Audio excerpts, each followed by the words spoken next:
Hello বন্ধুরা, আজকের এপিসোডের মাধ্যমে শেষ হচ্ছে গরিব ঘরের রাজপুত্র সিরিজটি। এই সিরিজকে আপনারা অনেক ভালোবাসা দিয়েছেন, এই জন্য আপনাদেরকে ধন্যবাদ। আপনাদের একটি সুসংবাদ জানাচ্ছি, তা হচ্ছে আমাদের পরবর্তী সিরিজ। আপনাদের ভালোবাসা এগিয়ে নিতে আমরা শুরু করছি আরেকটি সিরিজের নাম দুই পৃথিবীর রাজা। এই সিরিজে কে কে থাকছে, মিরাজ থাকছে, অনন্যা থাকছে, আর কে কে থাকছে সেটা আপনাদের জন্য সারপ্রাইজ। সো অপেক্ষায় থাকুন, ধামাকা একটা সিরিজ আসতে যাচ্ছে। সবাইকে ধন্যবাদ।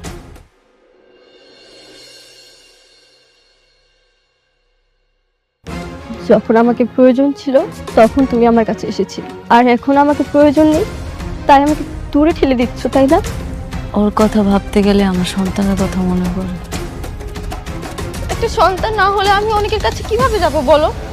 এই অপারেশনটা যদি সাকসেসফুল হয় তাহলে তো আমি অনেকের কাছে যেতে পারবো। শুনেন, আপনাদের এই আবাসিক প্রকল্পের কার্যক্রম কোনো সরকারি বিধিনিষেধ মেনে তৈরি হচ্ছে না। আপনার শরীরে আরো কিছু প্রবলেম আছে, হ্যাঁ, যে কারণে এই অপারেশনটা আপনার জন্য সত্যি খুব রিস্কি।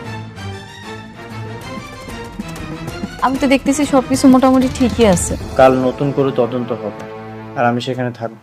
তাহলে তো খুব ভালো।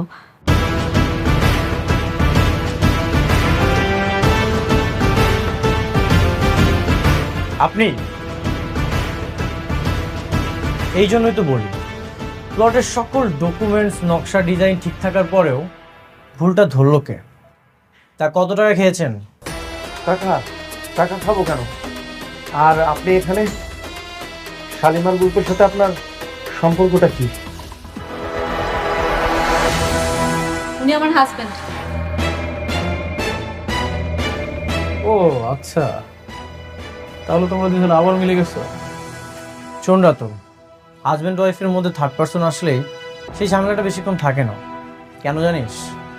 কারণ হাজব্যান্ড ওয়াইফের রিলেশন পার্মানেন্ট, আর এটা একটা পবিত্র বন্ধন।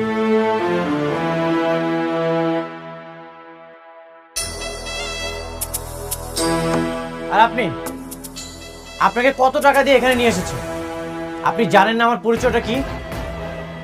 তুই শেষমেশ পুরনো পাপিটাকে নিয়ে আসলি ভেজাল করার জন্য।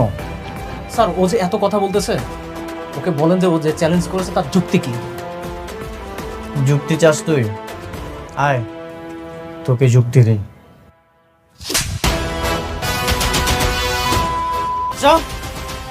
তুই বারবার আমার লাইফে ঝামেলা করেছিস, তারপরে তোকে আমি বারবার ছাড় দিয়েছি। এবার কি করবি? এবার তোকে কে বাঁচাবে? এই যে আপনি, এর আগের বার তো